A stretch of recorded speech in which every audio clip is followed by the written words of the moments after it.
What is individualism in foundational liberal philosophy? Imagine a society where each person is seen as the most important part of the whole. That's what individualism in foundational liberal philosophy is all about. It puts the individual at the center of moral and political thinking. Liberals believe every person has unique value and rights.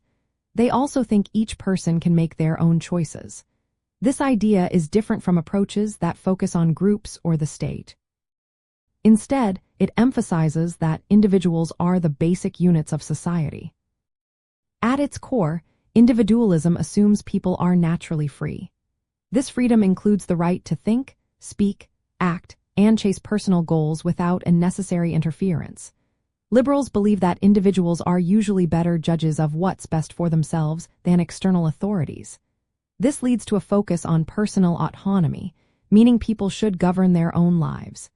It's about trusting individuals to make decisions that suit their needs and desires.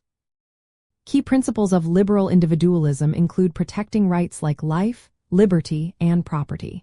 These rights are called unalienable, which means they can't be taken away justly. For example, the right to private property is seen as an extension of self-ownership. This means each person owns their body and the results of their work. This idea supports economic freedom and the right to trade voluntarily. Liberals also believe in equality before the law. This means everyone should have the same legal rights and protections, no matter their background. But equality doesn't mean everyone gets the same outcomes. It means everyone has the same chance to pursue their goals. This encourages fairness and opportunity for all.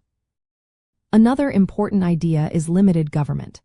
Liberals think the government should only protect individual rights and keep order. It shouldn't control how people live their lives. Excessive government power is seen as a threat to freedom. That's why liberals support free markets, free speech, and freedom of religion.